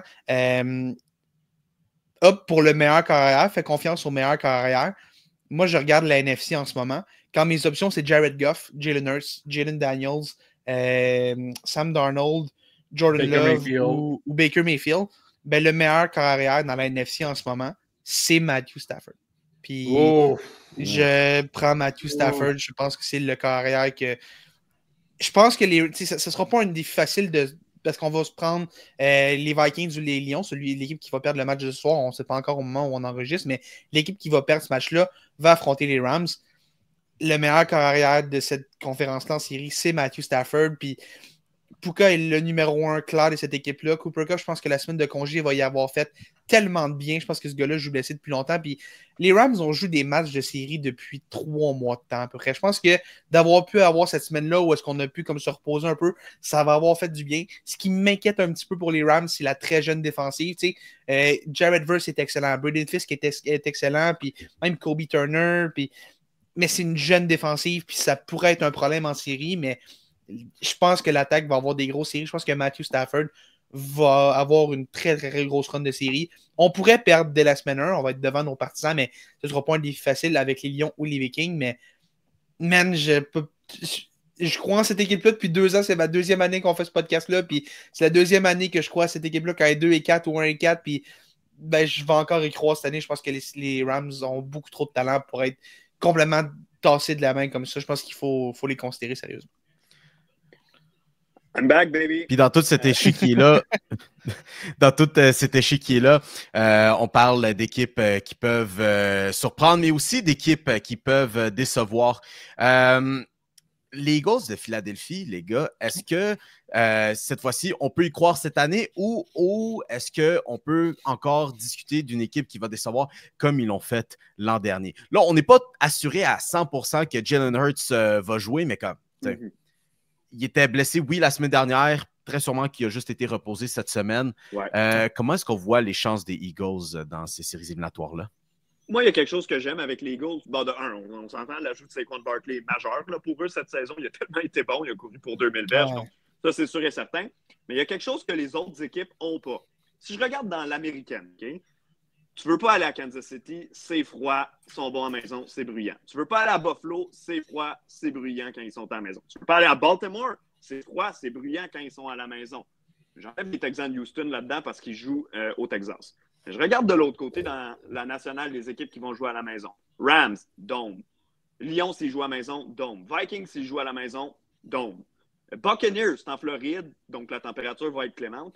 Le seul endroit froid, intimidant, désagréable où aller jouer en éliminatoire, c'est Philadelphie. Oui, Détroit, ça va être bruyant dans le dôme. Oui, Minnesota, ça va être bruyant dans le dôme. Mais c'est pas le même avantage du terrain que d'aller à Philadelphie. Surtout que si tu as du gros vent, si tu as de la difficulté à jouer par la passe dans ce match-là ou à cause d'un froid extrême, tu n'auras pas un meilleur porteur de ballon que Saquon Barkley. Impossible que ton équipe se pointe avec un meilleur porteur que Saquon. Donc ça, c'est ce qui joue à l'avantage des Eagles. Ceci étant dit, pas impressionné par Jalen Hurts depuis 2 ans. Puis, rappelez-vous, quand il y a eu sa saison où ils se sont rendus au Super Bowl, il y avait eu tellement peu de revirements dans son jeu, puis on dirait qu'il avait établi un certain standard. L'an dernier, il a plus que doublé son nombre de revirements, puis là, on a dit « Ah, mais tu sais, c'est une anomalie, c'est pas supposé être un gars qui fait beaucoup de revirements. » Puis je regarde cette année, c'était moins pire un petit peu moins pire de ce côté-là, mais écoute, moi, ce que je... Tu sais, c'est surtout, tu sais, ça va être intimidant, mais tu sais, c'est aussi les partisans, là, tu sais. Philadelphie, c'est une... Philadelphie are built different, là. Je pense qu'on ne se fera pas de surprise. Les fans des Eagles vont être de la partie aussi. Mais c'est juste tellement plate que Green Bay se ramasse dans cette calice de grosse dog division qui fait en sorte qu'on n'aura même pas de game à Lambeau Field en playoff. Ça, je suis tellement... Non, mais Pop, tu parles des fans des Eagles qui sont impitoyables. Est-ce que tu parles pour l'équipe qui va venir visiter ou pour les Eagles s'ils ont un match terrible? Tout le pas les deux. Non, mais est-ce que l'avantage du terrain existe vraiment si tu joues à Philadelphie? Écoute, c'est une manière de voir les choses. J'avoue que de même, avec ça, tu me dis, ouais, c'est peut-être pas, mais écoute, ça reste à voir qui va finir premier, qui va gagner cette division Nord. Mais, écoute, Minnesota, Détroit, c'est tellement poche qu'une de ces deux équipes-là risque de perdre déjà en première ronde. Puis, tu vas finir 14-3, puis tu finis wildcard. Oh, ça pourrait finir nul, ça pourrait finir 14-2-1. On ne sait pas encore. Imagine si ce match-là finit nul. Oh my God. Je démissionne. On va sortir les plus forts statisticiens pour trouver comment donner l'avantage à l'un ou à l'autre. En fait, je vais te le dire tout de suite, Mio, j'ai la réponse devant moi, c'est Détroit aurait le tie-break selon le pourcentage de victoire entre les deux équipes. Ouais, ça, ils ont battu plus tôt cette année. Ils ont gagné le premier match entre les deux équipes. Fait que, en espérant que de ce côté-là, on réussisse à avoir quelque chose pour au moins Détroit ou Minnesota, parce que, imagine, deux franchises qui aient de la misère à gagner avec ça en plus. Ah, my God. Écoute, on vient de retrouver Renaud, puis Renaud, je vais te reposer la question parce que tu parlais de Philadelphie. Yes. L'équipe, par exemple, tu parlais des équipes comme quoi qui sont pas habituées de jouer dans le froid, puis oui, les Rams, les Vikings, jouer dans le froid, c'est particulier parce qu'il y a un dôme, les Lions et tout, mais s'il y a une équipe, pour moi, dans la NFC, une autre équipe qui est un peu habituée de jouer dans des conditions où est-ce qu'il fait froid, c'est les Packers, et ça tombe bien parce que c'est les Packers qui vont aller à Philadelphie. Ouais. Penses-tu que c'est un match-up de première ronde qui est un peu tannant pour les Eagles, dans le sens où cet avantage terrain-là que tu parles, qui est complètement vrai, je suis d'accord avec toi, puis on a Josh Jacobs qui n'est pas un mauvais porteur de ballon non plus, puis si on se ramasse à jouer un match dans le froid, soudainement, peut-être que les Packers, c'est une équipe qui peut être tannante pour les Eagles à ce niveau-là. Ouais, puis tu sais, Jacobs, historiquement, c'est pas un nom aussi sexy que Saquon Barkley, mais lui aussi, il a déjà mené la Ligue pour les verges au sol dans une saison. C'était il y a 2 ans, là, avec les Raiders, pas avec des très bonnes équipes en plus qu'il y avait du côté de Vegas. Puis, tu sais, il y a comme une sainte trinité des porteurs de ballon qui ont signé des gros contrats, qui ont eu des bonnes années en Henry, Saquon Barkley et lui, Josh Jacobs, du côté des Packers. Puis je pense que si c'était pas du fait, justement, qu'un Saquon est allé chercher 2000 verges, puis qu'un Derrick Henry a été aussi bon, qui sont, je le répète, des noms plus sexy, plus populaires, là, si on veut, que Josh Jacobs historiquement. J'ai l'impression qu'on parlerait beaucoup plus de la saison de Jacobs, qui, en quelque sorte, a un peu sauvé la saison des Packers. Rappelle-toi, en début de saison, la blessure à Jordan Love, ça a été une première moitié de saison difficile pour Jordan Love. Ouais. Puis finalement, on a réussi à gagner notre part de match quand même. Écoute, les Packers sont des 3e de division de circonstances. Là, on s'entend que c'est une très bonne équipe. Il y a des divisions où ils auraient gagné les 2 doigts d'emmener leur division. Puis finalement, ils se ramassent dans peut-être cette année, là, du moins, la meilleure division de la Ligue. Donc, écoute, oui, c'est peut-être le mauvais match-up pour les Eagles de Philadelphie, mais c'est drôle, c'est tellement 2 équipes qui se ressemblent. Des défensives efficaces qui sont capables de créer des revirements, un porteur de ballon extrêmement talentueux. Bon, au niveau du groupe de receveurs, c'est un peu différent. Chez les Eagles, on compte sur 2 superstars. Chez les Packers, c'est pas une superstar, mais un groupe tellement épuré. Là, ils ont perdu Christian Watson aujourd'hui à cause d'une grosse blessure. Selon moi, sa saison est terminée. Là. On n'a pas eu la confirmation encore, mais il quittait sa voiturette, les 2 mains sur la face. Donc, selon moi, c'est terminé pour lui. Mais honnêtement, on est capable de se débrouiller quand même parce que tu as quand même 3, 4, peut-être même 5 gars qui sont capables de faire le travail du côté de Green Bay comme receveur. Et dans les 2 cas, on a des QB de qui on peut dire assurément qu'ils sont talentueux, assurément qu'ils sont capables de nous gagner les matchs, même en éliminatoire, mais qui ont eu des saisons pas nécessairement à la hauteur des attentes dans les deux cas. Donc, je trouve que c'est deux équipes extrêmement similaires. Selon moi, c'est le genre de match qui va se régler à l'intérieur de la pause obligatoire des 2 minutes à la fin. Écoute, et selon moi aussi, c'est peut-être le meilleur match-up. Là, je le dis rapidement, là, parce que je n'ai pas eu pris le temps de nécessairement d'y réfléchir, là, mais c'est peut-être le match-up du week-end. Pour moi, c'est ça, celui des Rams qui vont affronter le perdant du match de ce soir, les Vikings ou les Lions. Je pense que si les Rams jouent à la hauteur, on en parlait tantôt, mais si les Rams jouent à la hauteur de leur potentiel, ça peut donner toute une game. Mais je pense que Packers, oui, c'est un 2 contre 7. Habituellement, c'est le genre de match que tu regardes dans l'autre division. Buffalo va Christine voler à Denver, puis ça va être aussi, ça va être réglé, puis tout là. Mais l'autre, tu dis, tu sais quoi, c'est tannant un peu les Packers parce que c'est pas une 7e tête de série normale. Washington aurait été un match-up beaucoup moins tannant pour les Eagles que le sont les Packers en ce moment, même si Jordan Love va falloir voir dans quel... puis va falloir voir dans quel état Jordan Love est aussi, parce que là, il s'est blessé un petit peu aujourd'hui, la main, il va avoir un problème au niveau de la main, mais s'il est capable de jouer, ça va être un bon duel.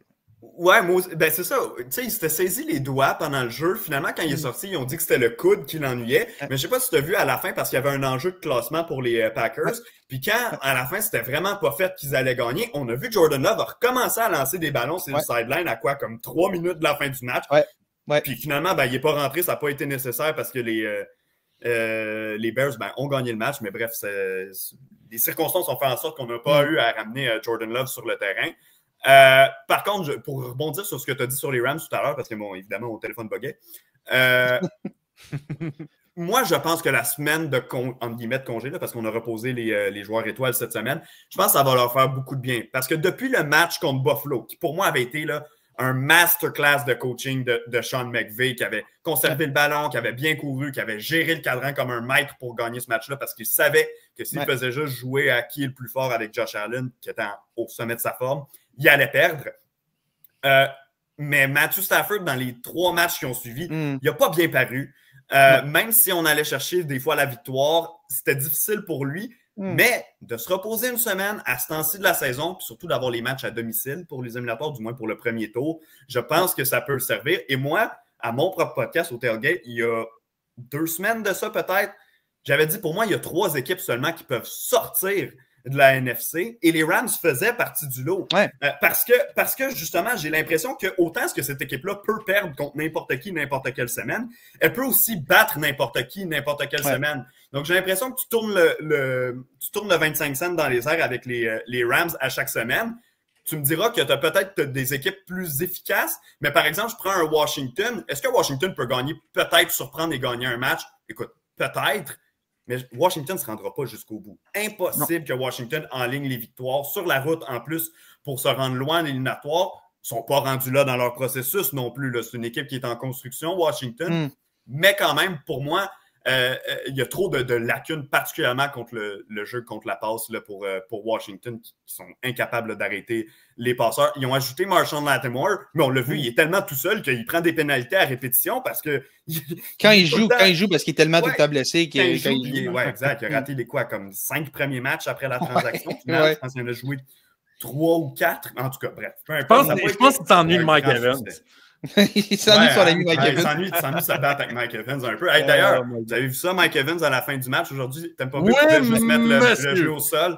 Puis ils sont allés pour le faire. Moi, je suis content qu'il l'ait fait. Honnêtement, pour de vrai, ça prenait un pick 6 puis un converti de 2 points. Ça aurait été malade, Ben. Pour égaliser puis aller en prolongation. Et finalement, là, ça s'est fini après, fait qu'on l'aurait pas su en temps réel. Mais les Falcons ont perdu leur match de toute façon, donc c'était réglé pour les Buccaneers. Mais la réaction aussi des joueurs autour de Mike Evans, tu sais, j'essaie de réfléchir, puis j'en parlais avec Didier pendant Red Zone aujourd'hui.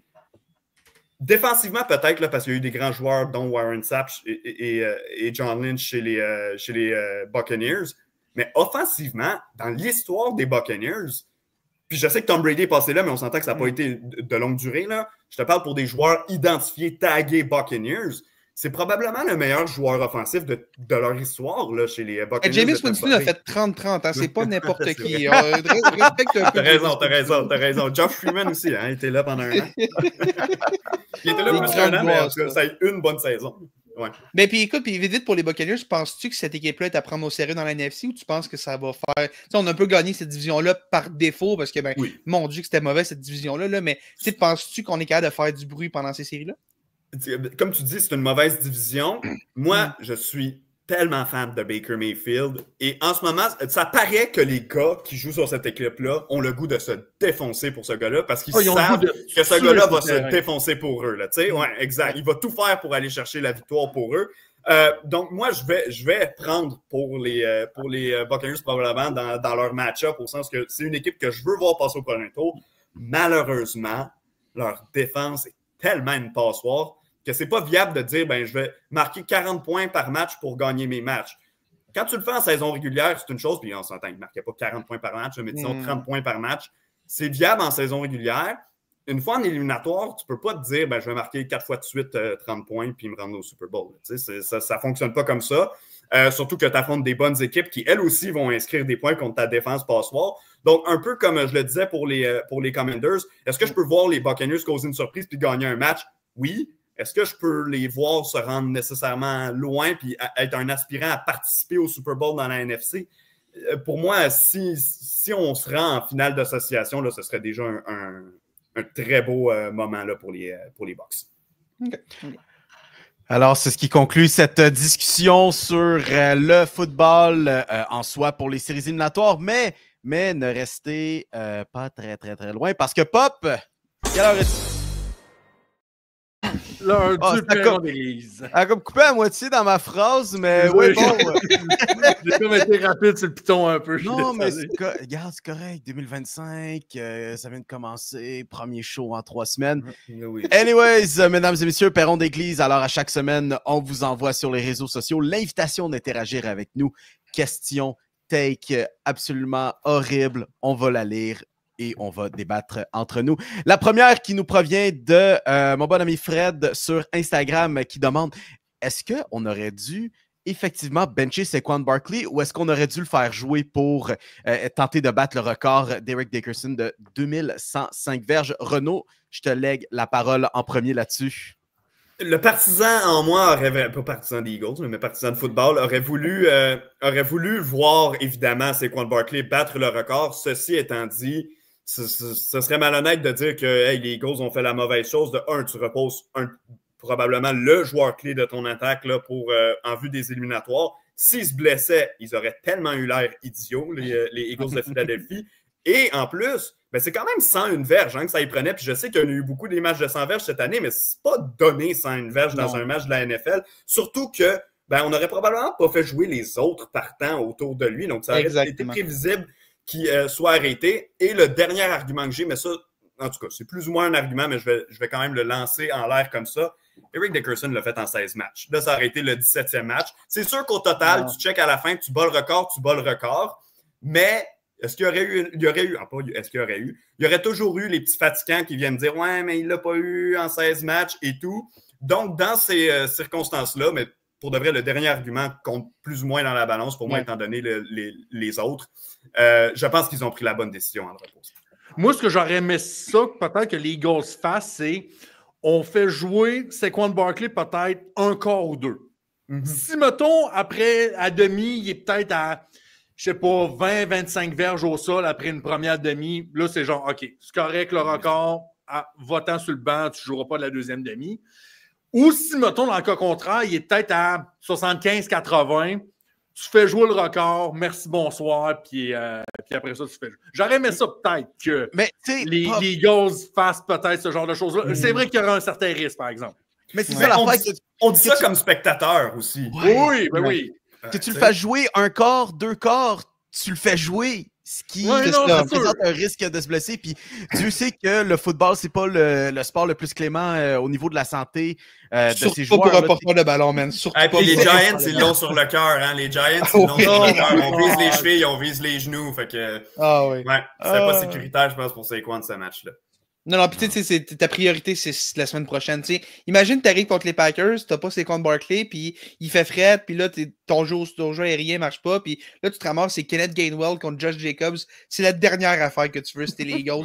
Oui, c'est vraiment plate. Puis je suis d'accord, j'aurais aimé ça qu'il fasse le 2105 ou 2106 pour battre Dickerson, mais j'aurais aimé ça qu'il fasse. Puis j'aime pas les Eagles, mais j'adore Saquon Barkley, puis quel talent, puis mais c'est tellement trop risqué. Tu sais, si les Eagles avaient été 4-12, peu importe, que ce match-là servait à rien, il y a vas-y fort, man. Mais là, on joue pour le Super Bowl ici, puis c'est quoi, on l'a vu plus tôt cette année, il y a eu des opportunités où il aurait pu continuer à jouer. Tu sais, je repense une séquence qui avait vraiment été, qui avait été un peu virale, tu sais, comme quoi il était pas loin de son record personnel. Le premier match contre les Giants, je pense, puis c'est ça, il était à genre 10 verges de son record, puis son coach vient le voir, puis il dit « Veux-tu y aller? » Peut-être pour aller chez ton record, d'un coup que ça t'intéresse, puis il dit non, gars, moi je m'en fous. Laisse les autres courir. Là. Moi, j'ai fait ce que j'avais à faire, puis on a gagné le match. Laisse Gainwell courir, je pense qu'il y a encore Will Shipley ou peu importe. Là.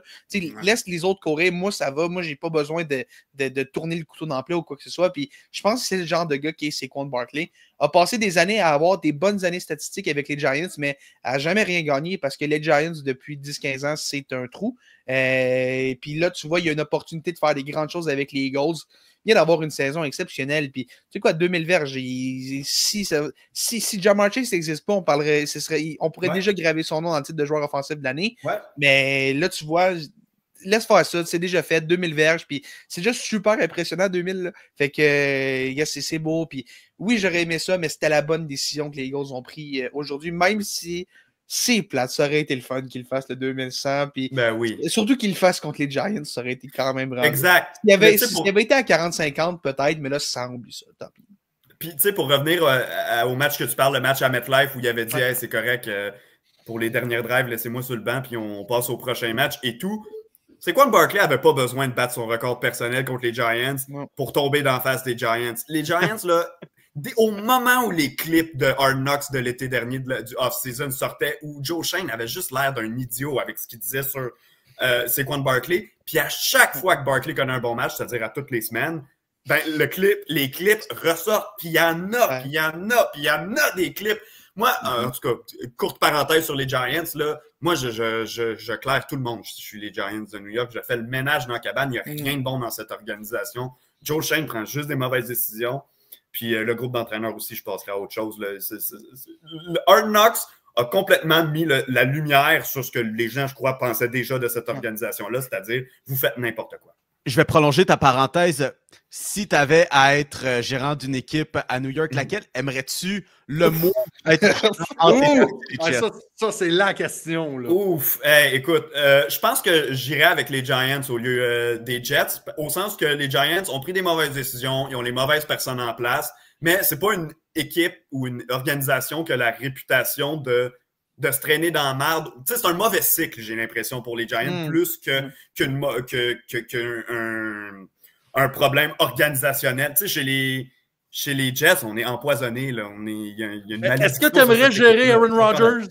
Non, surtout pas. Ben, si je gérais les Jets, je peux te dire, c'est fini, je le mets dehors. Là, il est allé chercher sa 500e passe de toucher aujourd'hui. Puis, je ne sais pas pour vous à quel point vous avez regardé aussi le match Jets-Dolphins, mais il y avait une certaine.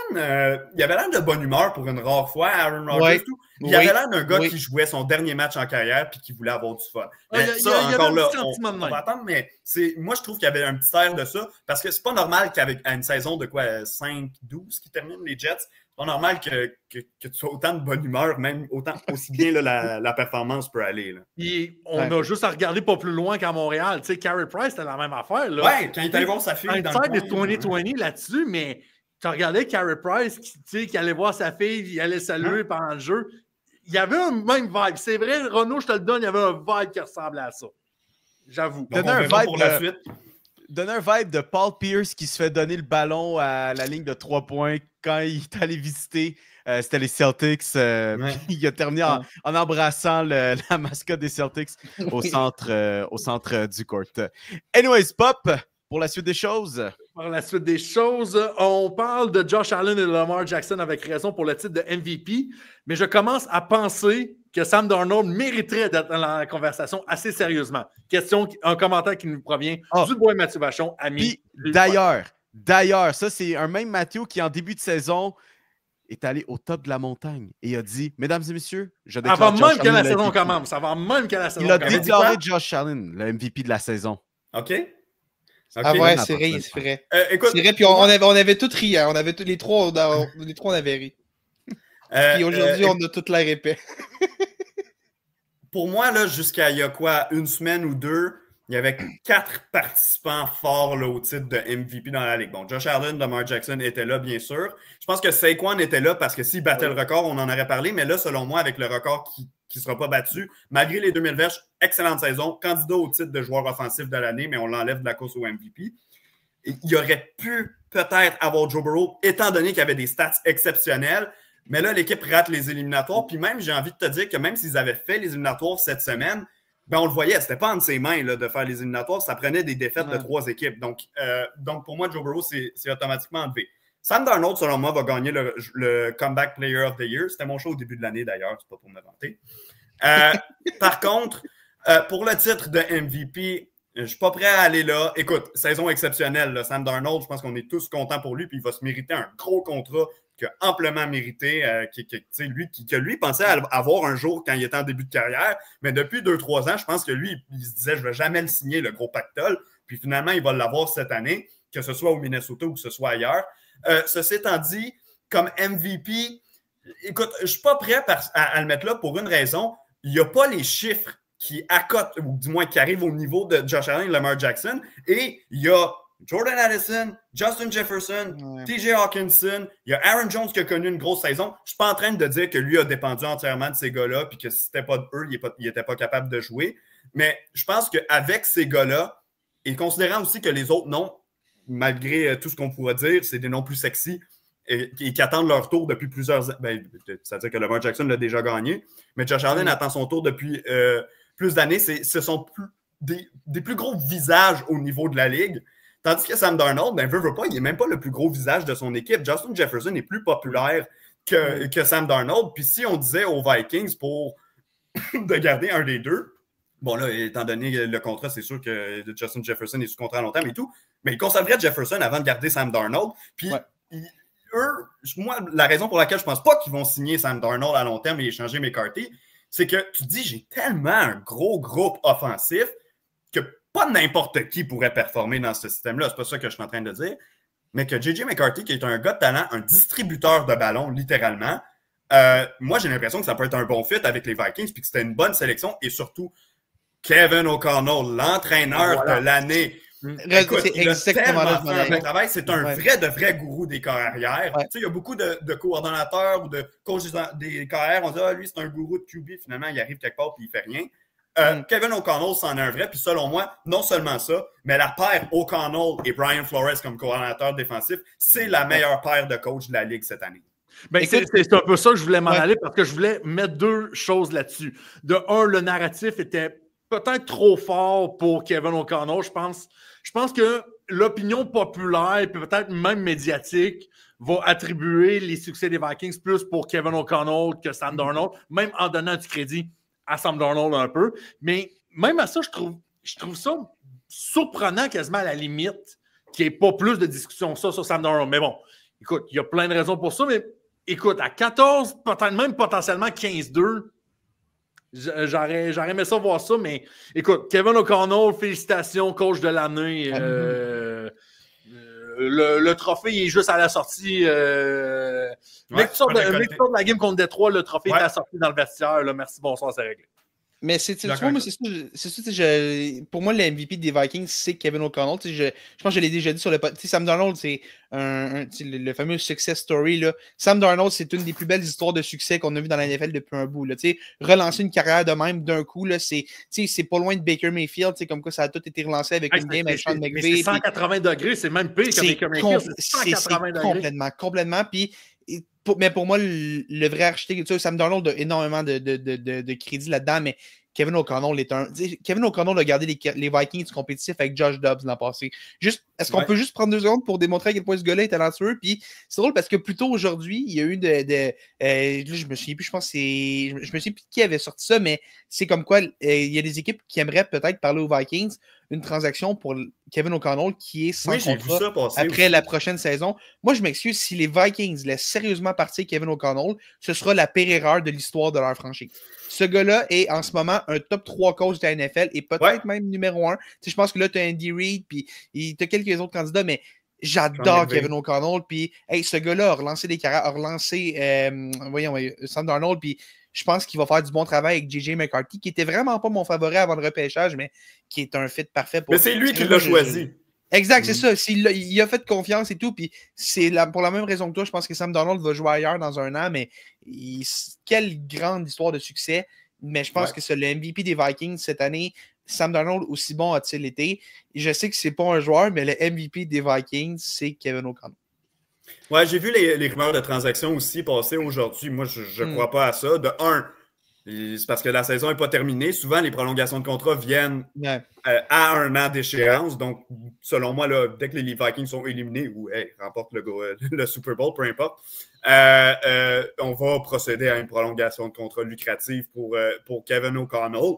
S'il y en a un qui devrait quitter, que ce soit cette année ou l'an prochain, je pense que ça va être Brian Flores qui risque d'obtenir une deuxième chance comme entraîneur-chef. C'est vraiment un bon coordonnateur. Moi, quand il était entraîneur-chef, je suis un partisan des Dolphins, les gars, depuis que je suis jeune.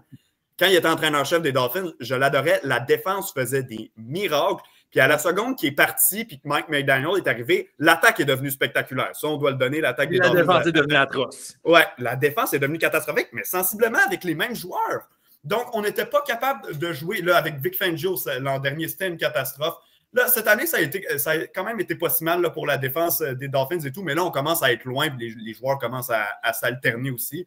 Puis Brian Flores, il applique toujours le blitz parce que sa tertiaire, c'est des gars vieillissants, les Gilmore, les Griffin, qui arrivent à 30, 33 ans, qui sont pas capables de suivre. Donc, ils blitzent tout le temps pour que le ballon sorte rapidement, pour pas avoir que ses débits couvrent. Mais il y a un gars que Brian Flores adorait à Miami, qui a amené au Minnesota. Moi, c'est un de mes joueurs préférés dans toute la NFL. Je ne comprends pas pourquoi il n'est pas élevé au rang de superstar parce qu'il fait des jeux à tous les matchs. Ouais. À Miami, il en faisait ses unités spécialisées. C'est Andrew Van Ginkel, qui est un monstre sur le terrain. Puis, sans lui, cette saison, les Vikings ne montrent pas le même visage parce que la pression ne se rend pas autant. Puis, sans pression sur les KR, les Vikings, la défense, c'est une passoire. Donc, c'est ce qui l'a rendu bonne. Donc, moi, je trouve que c'est un gros ajout. Ça n'a pas coûté cher aux Vikings. Ils n'ont pas eu à donner du terme et un gros montant. Il fait pas mal à leur masse salariale. Puis, c'est un joueur qui va toujours t'offrir un rendement supérieur à son salaire. Donc, pour moi, c'est n'importe quelle équipe, je mettrais ce gars-là sous contrat. Absolument. Finalement, Pop, pour la dernière intervention du Perron d'Église. Message qui n'est parvenu de Manuel Villeneuve via conversation personnelle sur Messenger qui dit « Bien content, comme on ne draftera pas Travis Hunter. Je voulais un joueur de ligne à l'attaque tout ce temps-là et personne va échanger personne va échanger au repêchage pour monter et avoir Shooter Sanders. Le contexte mise en contexte si Manuel est un fan des Patriotes, donc je le sais. C'est du gros coping ici, mesdames, messieurs, parce que les Patriotes à la dernière game de la saison, la seule game qui n'était pas supposée gagner de toute l'année. Joe Milton, Joe Milton qui a vraiment bien paru en plus. Incroyable. Contre les backups, on s'entend, mais quand même, moi, je l'ai adoré. C'est vraiment spectaculaire. Un QB qui a joué à Tennessee dans NCAA puis qui donne le premier choix au Titan, même.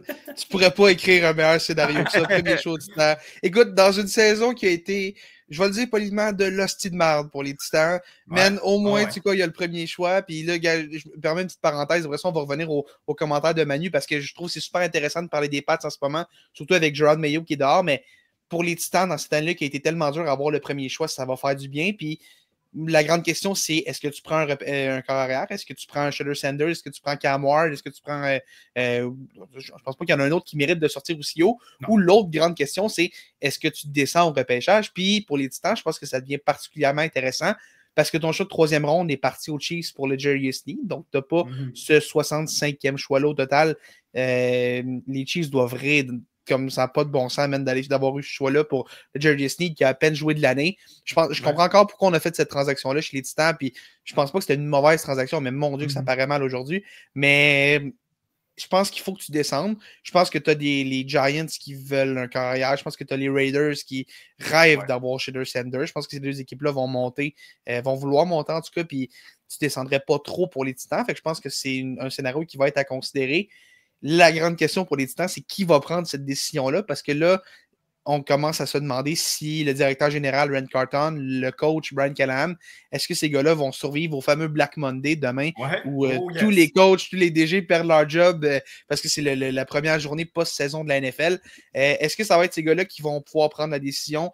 Bonne question, mais clairement, les Titans, ça va être une saison morte déterminante pour l'avenir de l'équipe. Ouais. Je pense que tu peux pas retourner avec une autre année de Mason Rudolph, de Will Levis, de c'est qui ton carrière numéro 1, personne ne le sait. Il y a un sérieux manque de talent à toutes les positions dans cette équipe-là, puis je pense que descendre au repêchage, c'est ta meilleure option. Aller chercher un pactole à la... un peu comme les Bears avaient fait, comme avec le premier choix quand ils l'ont échangé aux Panthers pour Bryce Young. Je pense que ça te prend une transaction comme ça, c'est les Titans, puis les Pats qui avaient cette opportunité-là, ou peut-être de repêcher ou de descendre, parce qu'on a Drake May, c'est une belle opportunité ratée, et on a remercié Jerod Mayo en le calissant dehors 1 heure après la game. Renaud, je veux savoir un peu, qu'est-ce que tu penses de l'état des Pats en ce moment? À quel point ça a été une catastrophe de perdre ce match-là, de gagner ce match-là pour les Pats aujourd'hui? Ben, la seule bonne nouvelle pour les Patriots, j'ai envie de dire, c'est qu'ils ont déjà leur carrière d'avenir, ou le gars qui pense être leur carrière d'avenir en Drake May. Si t'avais pas de carrière, tu passais de 1, là c'est de 1 à 3 ou de 1 à 4 qui passe? Ouais, à 4. Donc, écoute, le fait que tu descends à 4, considérant que t'as pas l'obligation, que t'as pas à te forcer d'aller chercher un corps arrière, ça rend le truc, entre guillemets, moins pire. Ceci étant dit, si tu avais eu l'opportunité de trade down de 1 à 4 puis d'aller chercher du lot en plus, ça aurait été bon. Ceci étant dit, si je suis les Patriots puis que je réfléchis bien à l'avance à ce que je voulais faire, Jerome Mayo, c'est sûr qu'il allait essayer de gagner ce match-là. Il voulait essayer de sauver sa job. Donc, si tu ne voulais pas essayer de gagner le match puis que tu voulais te dire « Hey, perdons jusqu'au bout et terminons premier », pourquoi tu ne l'as pas mis dehors il y a une semaine? Surtout que, visiblement, la décision, elle était déjà prise chez les Patriots. Donc, à ce niveau-là, mauvaise gestion de la part de l'équipe. Maintenant, comme je l'ai dit, il y a des morceaux intéressants sur lesquels construire. Tu as déjà le corps d'avenir. Puis Drake May a montré quand même des belles choses là, quand il était dans la mêlée, malgré le fait qu'il joue avec une équipe, on va se dire, franchement ordinaire. Moi, la seule chose que j'espère pour les Patriots, c'est qu'ils ne feront pas la même erreur qu'ils ont fait avec Mac Jones, c'est-à-dire de laisser pourrir pendant 3-4 ans en lui donnant jamais un receveur qui a le moindre bon sens, puis qu'on se dise au final, ben il n'est pas capable de jouer. Puis je suis pas du genre à preacher pour les équipes de « Hey, on construit une équipe en mettant des receveurs étoiles puis un porteur étoile puis qu'on ne construit pas dans les tranchées. » Au contraire, je suis un apôtre de dire « Ça commence dans les tranchées, ligne offensive, ligne défensive. » Ceci étant dit, tu veux te donner une vraie chance d'évaluer ton carrière, donne-lui un vrai receveur qui peut faire les catchs. Après ça, avec le reste, on peut se débrouiller, on peut voir. Mais juste une question de te donner une vision claire de est-ce que ce gars-là peut m'amener en éliminatoire puis me faire gagner des matchs éliminatoires ou non. Parce que sinon, ben, on peut passer un autre appel plus rapidement. Moi, je pense personnellement que Drake May va être bon, que c'est un bon corps arrière, mais j'ai envie d'avoir une vraie chance de l'évaluer. Puis pense à Mac Jones.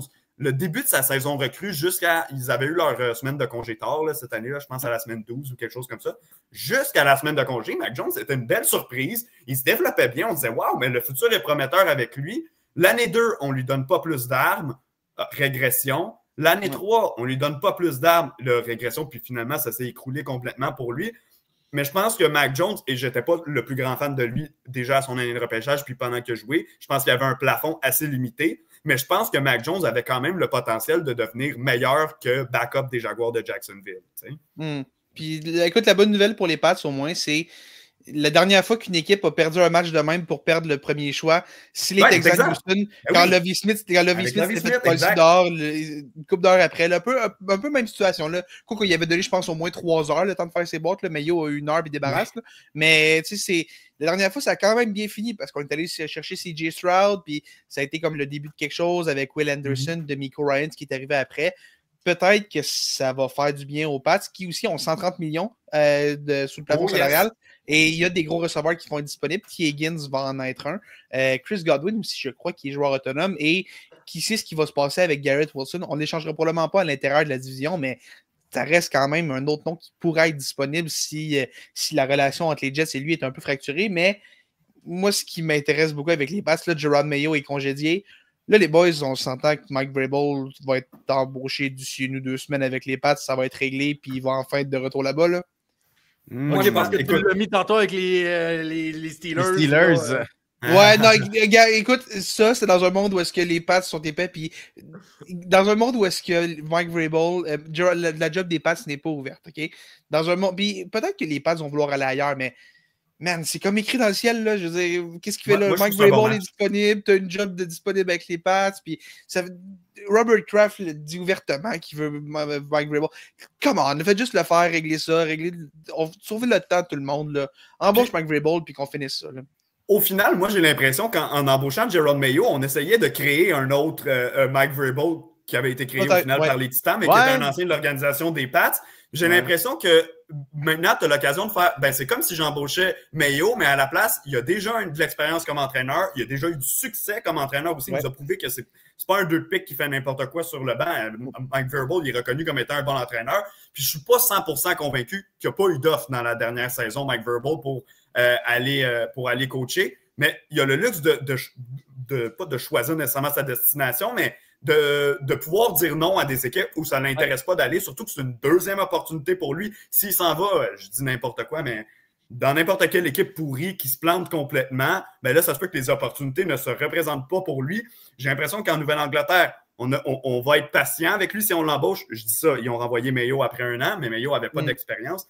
Mais moi, ce que je trouve le plus ridicule dans la situation de Jerod Mayo, c'est que, rappelez-vous, l'an dernier, les Patriots n'ont pas fait de processus d'embauche. C'était réglé avant la fin de la saison. Il s'était déjà entendu avec Jerod Mayo, qui faisait partie du personnel d'entraîneur. C'était dans son contrat. C'est dans son contrat. Oui, exact. Mais nous, on ne le savait pas dans le public. On l'a su après.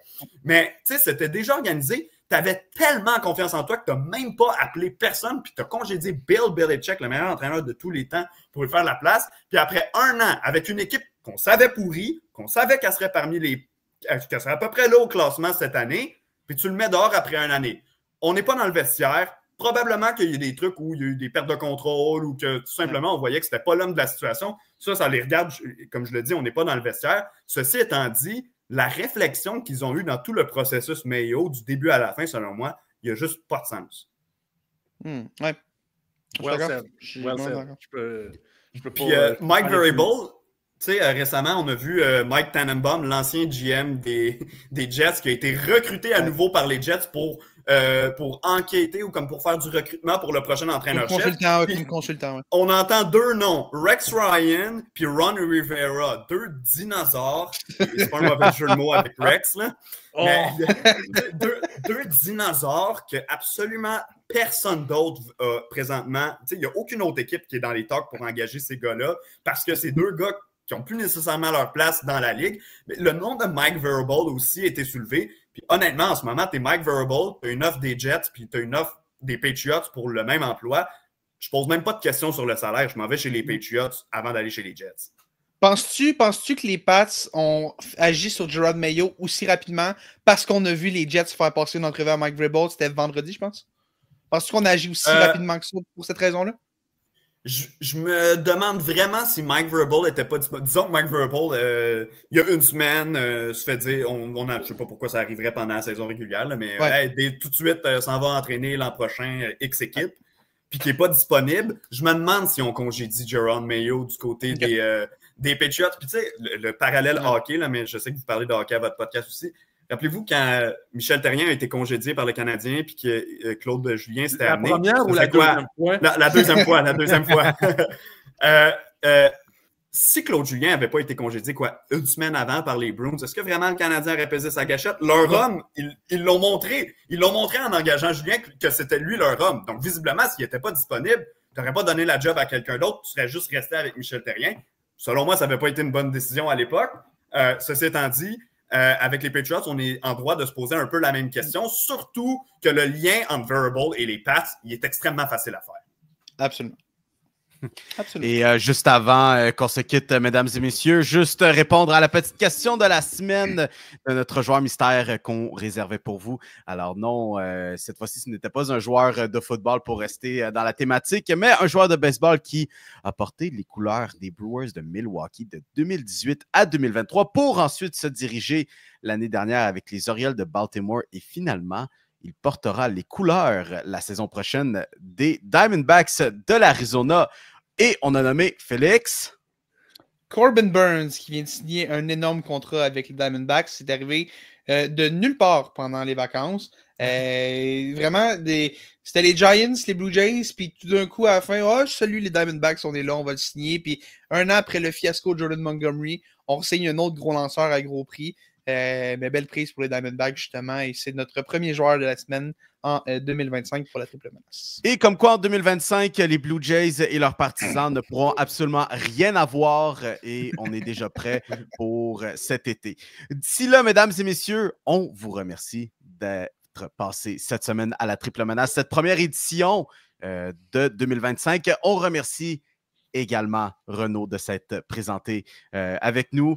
Toujours des belles affaires à nous dire, que du bon knowledge de football. Très hâte toujours que tu nous écris peut-être un petit livre, une petite encyclopédie de football québécois. Peut-être développer de A à Z le lingo du football francophone. Pourquoi pas, hein? T'as une idée de projet.